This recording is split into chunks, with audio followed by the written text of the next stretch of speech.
Welcome to the MCAT Basics Podcast, brought to you by the physicians at Med School Coach. Each week, Sam Smith breaks down high-yield MCAT topics so you can score as high as possible on test day. Before I start the podcast, I just want to remind everybody that on September 24th at 7 p.m. Eastern Time, that's this Thursday, I will be participating in a Facebook, YouTube live event where I'm going to be talking about how I produce my podcast, how I got into podcasting, my journey in medicine, and then answer questions that anybody has. And like I said, this really isn't my thing, but I think it'll be fun, and hopefully people come and want to ask questions and want to learn about what it's like to produce a podcast, recruit guests, do all that kind of stuff, and then maybe learn a little bit about the different hosts. So if you want to come sign up for the event, the link is go.medschoolcoach.com/podcast. I'll also put it in the show notes. Or, of course, you can just go to the Med School Coach Facebook page or YouTube page at 7 p.m. Eastern Time on Thursday. Now to the podcast. Hello and welcome to Prospective Doctors MCAT Basics with your host, Sam Smith.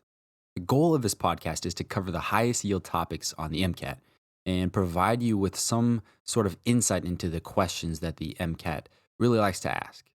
This podcast covers social norms and deviance.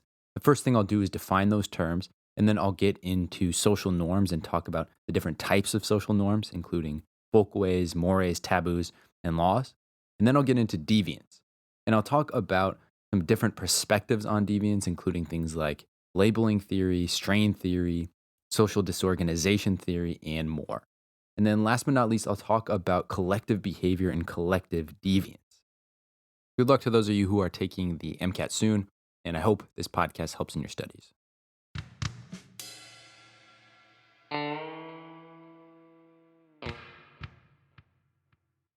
Okay, so the first thing I want to do here is kind of define what social norms are and what deviance is. And I'll start by defining normative versus non-normative behavior. So normative behavior is behavior that follows social norms, i.e. it's basically the expected behavior in a particular society. On the other hand, non-normative behavior is defined by the APA, the American Psychology Association, as not conforming to or reflecting an established norm, or deviation from a specific standard of comparison for a person or group of people, particularly a standard determined by cultural ideals of how things ought to be. In other words, non-normative behavior is just behavior outside the norms of a society. And so that brings me to kind of my next definition, or maybe what you're wondering, which is what is a norm? So a social norm is the informal or formal rules that govern behavior in groups and societies. And I'll get into some examples of norms and some different types of norms, but just understand that general definition for now. And then deviance is just the breaking of these social norms or non-normative behavior. So any behavior that goes against a social norm is considered deviant behavior. So with that said, let me dive deeper into social norms. So as I said, a norm is an informal or formal rule that governs behavior in groups and societies. And these are rules that a particular society has defined as either good, right, or important. And I really want to emphasize that word particular because social norms really depend upon which society you live in. They're relative. And I think Einstein summed it up best when he said, quote, "I do not see any reason to assume that the heuristic significance of the principle of general relativity is restricted to gravitation. It can be applied to social norms."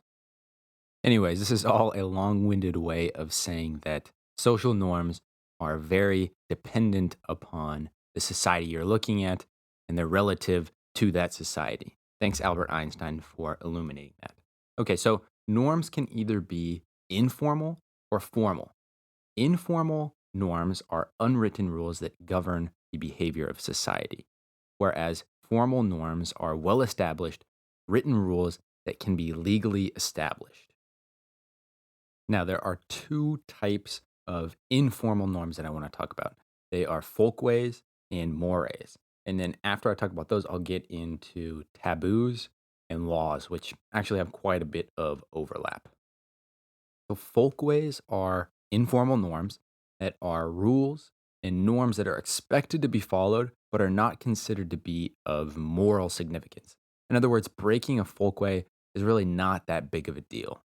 For example, if I were to receive a text, call, email from a friend or family member, I would definitely be expected at some point to reply, maybe with like in 24 hours. So I would say that's kind of a folk way, right? That's an unwritten rule that, okay, if I receive a call or an email or a text, I'm going to text back within 24 hours. However, if I don't do that, it's really not the end of the world, right? It's not immoral if I don't do that. Another folk way, and this one is kind of funny actually, is how we all stand in an elevator. So when you get in an elevator, the first thing you do is turn around and you face the door. That's what you do, right? You face away from everybody else in the elevator. However, if you were to break that norm and be deviant, you would be standing in the elevator facing everybody, which would be weird as shit, but also would be kind of funny and sounds like a YouTube prank or something like that. But anyways, that's a folk way, right? Because it's a norm that everyone follows. But if you were to break it, you might be considered weird, but nobody would say you're not a moral person because you're facing the wrong way in an elevator. Now, mores, on the other hand, are another informal norm, but are defined as norms of morality in a society. So if you break a more, it's often considered offensive to most of the people in that particular culture. In the American culture, and I think in a lot of cultures, faithfulness to a spouse, a boyfriend, or a girlfriend is considered a more, right? When somebody cheats on a spouse, that is seen as something that is immoral. And, the whole culture in the US specifically identifies that behavior as immoral. And it's not necessarily a written law, right? There's no laws against adultery. However, it is seen as immoral. Now, taboos are similar to mores, only stronger. That's kind of how I like to think about them. So, taboos are strong norms in society. And breaking a taboo often results in banishment from society and is looked upon with extreme disgust. For example, incest is a taboo in many societies. And this is where I'll get into some cultural differences in norms, specifically in taboos. At Med School Coach, we know that getting into medical school is hard. In fact, 60% of pre-meds who apply to medical school don't even get accepted. And if you want to get accepted into a top medical school, it's even harder. It's a complicated process, and even students with great grades and MCAT scores get left out. That's why more students than ever are turning to Med School Coach for admissions advising. Our advisors are all physicians and former admissions committee members, so they know exactly what medical schools are looking for. One-on-one admissions advising from Med School Coach makes all the difference. Our expert team will help you develop a game plan, prepare your application, edit your essays, and coach you for interviews. Every pre-med has a story, and we'll help you tell it so you can stand out from the crowd. Visit us online at medschoolcoach.com and use offer code PODCAST10 to save 10% up to $400 on a Med School Coach admissions advising package. You can achieve your medical school dreams, and Med School Coach can help. In some cultures, eating certain foods is considered taboo. So, for instance, the Hindus don't eat beef, and eating beef is considered a taboo. In the Muslim religion, pork is viewed as a taboo food. And then, last but not least, traditional Jews keep kosher, and so eating foods that are not kosher is considered a taboo. Another interesting taboo that depends on the culture is cannibalism. So, obviously, in the US, cannibalism is not okay. Shout out Jeffrey Dahmer. But there are places in the world where cannibalism is actually okay. This is mainly in small, remote tribes like the Asmat, which is a tribe that's native to New Guinea Island, and the Angori, which is a group of religious monks in India. But again, I'm just trying to show here that these norms depend upon the society that you're looking at. So, we in America don't view that as okay, but again, we live in our own certain culture and we have our own norms, and those norms may not apply to other cultures. Now, I hope what you've been wondering as I talk about taboos and mores is how do they intersect with law? So, as I said, mores and folkways are informal norms, they're unwritten rules. Laws, on the other hand, are formal, written norms. And through legislation, these mores and these taboos can actually become laws. With that said, there's quite a bit of overlap between taboos and laws. Some of the taboos I mentioned are actually laws. And I shouted out Jeffrey Dahmer because he was actually a serial killer who killed, I think, like 18 or 19 young men and actually committed cannibalism too, which is horrific.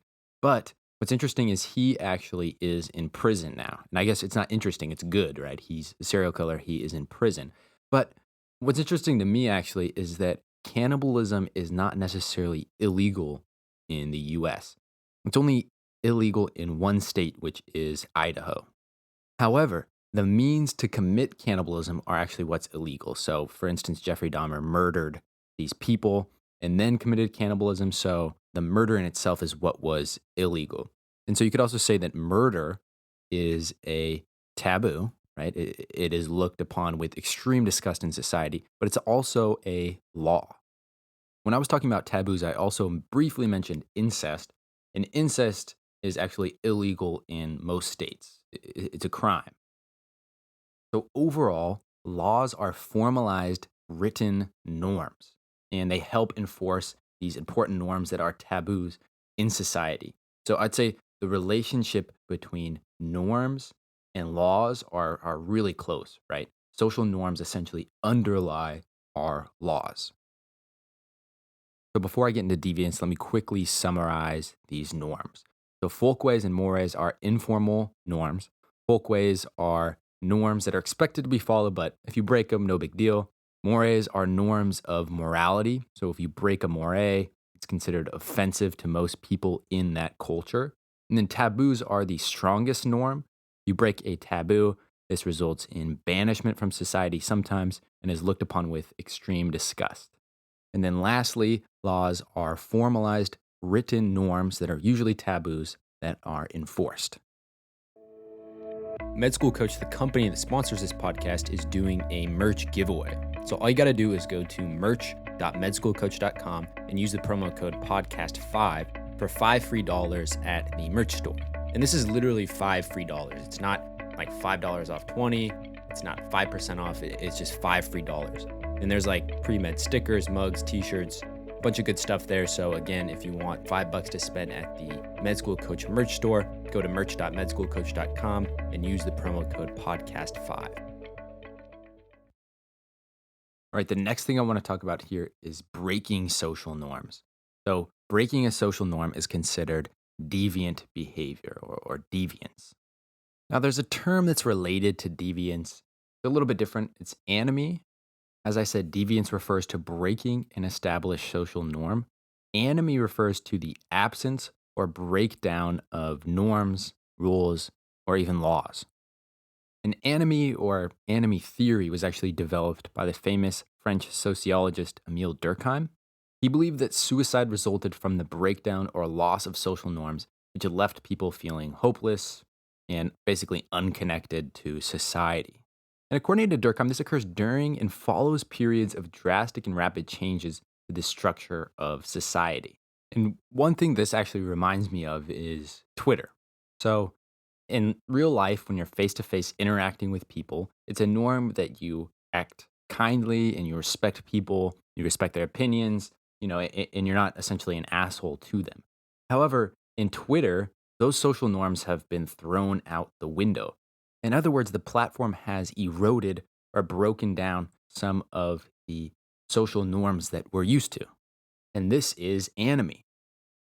And when I go on Twitter, I can tell you that essentially Twitter to me is like taking a syringe, filling it with anxiety, and then just injecting it straight into your bloodstream, basically.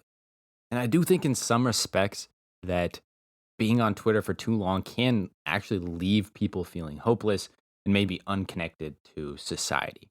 So that's an interesting example that I thought of. And, as much as I talk shit about Twitter, I still am on it fairly often. So, yeah.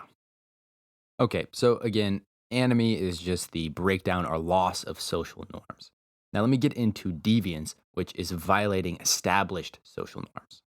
Now, deviance could be something as simple as breaking a folkway, like standing the wrong way in an elevator, or it could be as serious as breaking a law or taboo, like Jeffrey Dahmer committing murder. So just keep in mind that deviant behavior doesn't just have to be something really, really bad that can send you to jail. Okay, so there are 6 perspectives or theories that I want to talk about that try to explain deviant behavior. And this is good stuff for the MCAT. So if you were to listen to any part of this podcast, let it be this one. I'm going to talk about labeling theory, differential association, strain theory, social disorganization theory, cultural deviance theory, and then last, I'll talk about social bond theory. Labeling theory. Labeling theory says that deviance is not an inherent tendency of an individual. Instead, it says that deviant behavior is only deviant because it's labeled so by society. Moreover, it says that the labeling of deviant behavior as deviant actually causes an individual to exhibit more deviant behavior. For example, take someone, let's call them a student, that is trying to be safe and decides to ride their bike home from a party instead of drive their car home. On the way home, though, they're stopped by a police officer who gives them a breathalyzer test, finds out that they're actually still intoxicated, and they're arrested for DUI. And actually, in some places, you can actually be arrested for a DUI if you're riding a bike drunk. Now, the labeling theory would say that riding a bike under the influence of alcohol is only a deviant behavior because society says it is. Further, this person would go to jail and then they would be labeled as deviant, right? The word would get around that they got a DUI and people would start thinking of them differently. And because of this, they would internalize this view and say to themselves, maybe I really am a bad person or a criminal. And then this internalization of others' view of them would lead them to further deviant behavior and to commit further crimes. And this process of forming a deviant identity actually has a few terms that go with it. So it has the terms primary deviance and secondary deviance. The primary deviance is engaging in the initial act of deviance. This is riding the bike drunk. And then secondary deviance refers to the process of internalizing a deviant identity and then potentially acting deviant again in the future because of this identity. And this labeling theory has aspects of both symbolic interactionism and social constructionism, which are more broad sociological theories. Differential association theory. Differential association theory says that individuals base their behaviors by association and interaction with others. Basically, it says that all deviant behavior is learned from others. Back to my biking example, this theory would say that the student engaged in this deviant behavior because they either observed this exact behavior from maybe their friends or other behaviors like it. And as a result, they were able to rationalize their own behavior. Well, Johnny did it and he was okay. This is much safer than when Kyle drives home from the party. And this theory of differential association has aspects of both Bandura's social learning theory and symbolic interactionism. Strain theory. Strain theory says that social structures within society pressure citizens to become deviant and commit crimes. And typically, this theory looks at disadvantaged groups. It says that people in disadvantaged communities may not be able to reach their goals the way that society is currently structured, and as a result, feel stress or strain.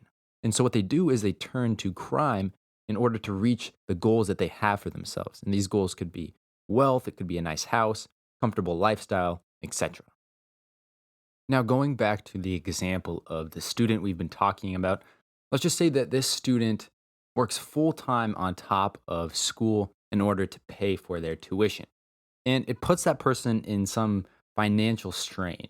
And so when they're going home from the party, they're trying to decide whether or not to pay for an Uber or just to walk or to bike. But, walking's too far and they don't want to spend the money for the Uber because they don't feel like they can afford to do that. And so they take their bike instead. And this is a little bit of a stretch, obviously, but you could say then that it's the pressure that society puts on this student to pay for expensive college by themselves that made them commit this deviant act. Obviously, that's a bit of a stretch and a little bit unrealistic, but that would kind of be how you apply the strain theory lens to this example. And in terms of the broader sociological perspective that this strain theory falls under, it falls under the functionalist perspective because strain theory can be used to argue that essentially deviance is normal in a society and serves a function, right? It serves to challenge people's views and change policy to make society more egalitarian. Social disorganization theory. Social disorganization theory was developed by researchers at the University of Chicago in the 1920s and 1930s. And it asserts that crime is most likely to occur in communities with weak social ties where there is an absence of social control. In simpler terms, it says that a lack of community relationships, residential instability, and neighborhood segregation all contribute to creating deviant behavior. As authors Rebecca Wicks and Michelle Snides put it, this theory shifts criminology scholarship from a focus on the pathology of people to the pathology of places. And typically, this theory is used to look at youth crime in poor communities. So, our example of the student is a bit of a stretch again, but still, let's just look at how social disorganization theory would look at this example. So, let's just say that this student from our example grew up in a disadvantaged neighborhood, and as a result, maybe they didn't have the mentorship or community relationships that would have made them an individual that understands the wrongness of biking home drunk after a party. And again, that's a bit of a stretch, but basically, the social disorganization theory looks at community and all these different factors of an individual, growing up in what their environment was like and how that may have contributed to the crime. And like strain theory, this falls under the functionalist perspective. Cultural deviance theory. Cultural deviance theory is a combination of both the strain and social disorganization theory. It was developed by two researchers in the 1940s and says that deviance is a result of conforming to lower class norms. Basically, it says that because the lifestyle in a disadvantaged poor community is extremely frustrating and draining, members create their own subculture with its own rules, values, and norms. They go on to say that the middle class culture emphasizes hard work, delayed gratification, and education, while these disadvantaged poor communities have a subculture that emphasizes excitement, toughness, fearlessness, immediate gratification, and, quote, street smarts. So, in short, this theory says that accepting norms in the lower class communities that are different than other communities leads to deviant behavior. So, if we were to take this lens and look at the example of the student, this would say that this student came from a disadvantaged community, and as such, they are instilled with norms that are unique to the community, like biking under the influence of alcohol. And like social disorganization theory and cultural deviance theory, this perspective falls under the umbrella functionalist perspective. Social control theory. In contrast to the other theories I've already talked about, social control theory explains why people obey rules and are not deviant. It says that an individual's internalization of good values, morals, and norms in their relationship with others leads them to non-deviant behavior. At Med School Coach, we know that studying for the MCAT exam can be challenging, especially for busy students on the go. That's why our team created MCAT Prep, the only all-encompassing study app built specifically for the MCAT. MCAT Prep by Med School Coach provides student access to extremely high-quality content and a personalized curriculum for free. The app has more than 250 videos, 1,000 flashcards, and 1,000 unique MCAT questions. Plus, MCAT Prep by Med School Coach allows students to create a personalized study schedule and track progress over time. You need every competitive advantage you can get to get into medical school, and now you can put the experts from Med School Coach into your pocket. It's the closest pre-med students can come to a personal tutor without spending a penny. Download MCAT Prep by Med School Coach for free at medschoolcoach.com/MCAT. or download it directly from the Apple Store or Google Play Store. You can achieve your medical school dreams, and MCAT Prep by Med School Coach can help. Because of this definition, it says that deviant behavior is a result of individuals losing connection with society and losing connection with their own values and morals. Further, it says that we act within norms because we are controlled by two factors. One is external controls, and the other is internal controls. External controls are things like friends, family, the police, community. Internal controls are things like embarrassment, conscience, and desire to receive approval from others. These two controls essentially keep us from committing deviant behavior and crimes. So let's look at the example of the student again. This theory would say that external controls, like parents, might tell the student biking while intoxicated is not good for your safety. Or friends at the party may have gone up to the student who's their friend and said, hey, let's not do this. Let's not bike home while you're drunk. You could get a DUI, blah, blah, blah, and kept the student from doing so. So those would be external controls that keep the student from committing deviant behavior. Internal controls, on the other hand, would be like the student's realization that a DUI charge comes with shame and embarrassment. Or, the act itself might be too embarrassing for the student to do at the time. They don't want to be ostracized by their friends later on, telling them, hey, what you did wasn't okay. They just might not want to hear that later on. So that might be enough to keep them from committing this deviant behavior, this crime. However, in our example, the student's connection with family, community, their friends, and their own morals and feelings were not enough to keep them off the bike, and therefore they committed this deviant behavior. So overall, the social control theory takes more of an individualized look at why we do or do not commit crimes.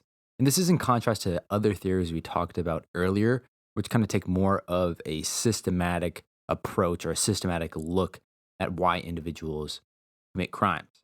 To me, the social control theory puts more of an emphasis or blame on the individual. And in terms of the broader sociological theory that this falls under, to me, it seems like it falls under more of the rational choice theory, as well as a little bit of symbolic interactionism. So that's really it for deviance. In terms of the MCAT, I would know how to apply these different theories and I know their definitions. If you have to, put them on note cards, memorize them, but be able to actually apply them. Practice looking through the lens of the cultural deviance theory or strain theory or so on. So the last thing I want to talk about in this podcast, and it's kind of a short bit, is on collective behavior and collective deviance.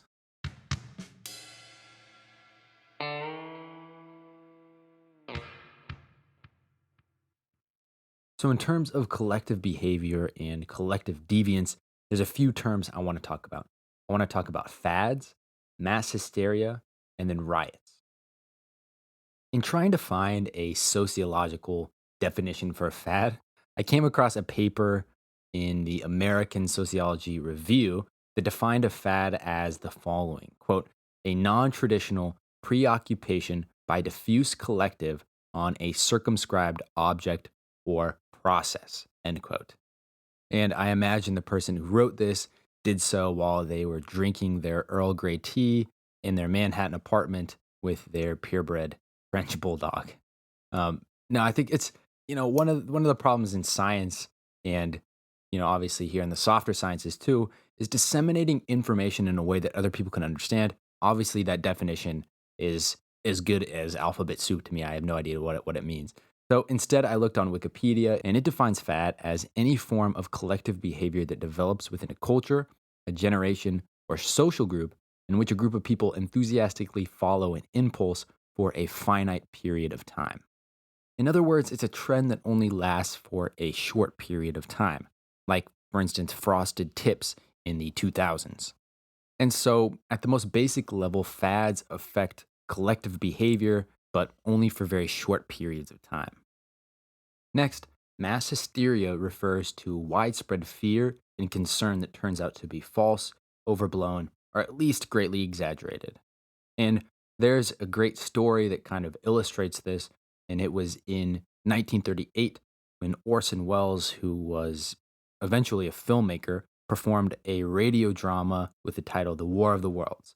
And this was a radio broadcast that was apparently live on Halloween. And it was presented as a typical evening of radio programming, basically being interrupted by a series of news bulletins saying that there had been an explosion on Mars, and now there was some object that was falling towards a farm in New Jersey. And of course, this radio program was just a script that was being read by Orson Welles and a few other voice actors.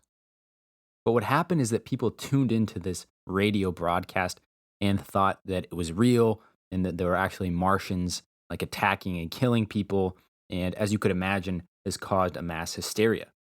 Phone lines and electricity suffered a short circuit because so many people were trying to make phone calls. And according to Radiolab, which is a great podcast, by the way, about 12 million people were listening to Wells's broadcast when it first aired. And about 1 in every 12 thought that it was true, and that some percentages of that 1 million people ran out of their homes and were just hysterical. Now, the connection between mass hysteria and deviance is fairly clear, right? You can see that if there's an event that causes mass hysteria, people are going to tend to ignore social norms and act deviantly. Now, there's a type of mass hysteria called moral panic that you should also know about. This is widespread concern or fear over a perceived threat to the moral order that's either false or greatly exaggerated. An example of this is the legalization of marijuana. There are groups of people that tend to see marijuana as immoral, and they'll freak out and think, okay, this marijuana is going to cause the whole next generation of youths' brains to rot.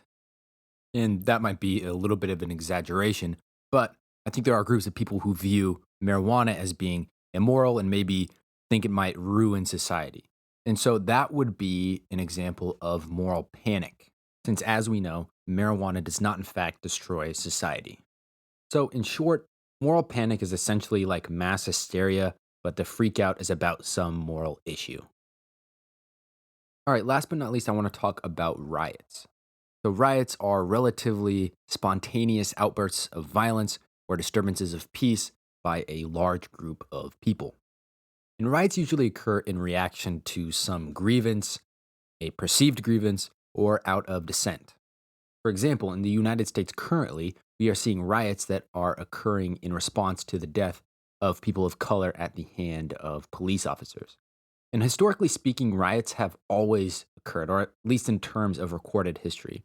For instance, in 44 BC, the assassination of Julius Caesar actually stimulated a riot. So this is just to say that riots have been going on since the beginning of recorded history, obviously up until now. And it's pretty obvious that riots can result in deviant behavior, right? In riots, people burn buildings, they're violent. In some cases, people are murdered. And that's not normal behavior. That actually breaks social norms, hence it is deviant. So that's just a little intro into collective behavior and collective deviance. Let me quickly try to just summarize this in like a sentence. Fads are short trends. Mass hysteria is something where everyone freaks out about nothing. And then riots are outbursts of violent behavior after a grievance.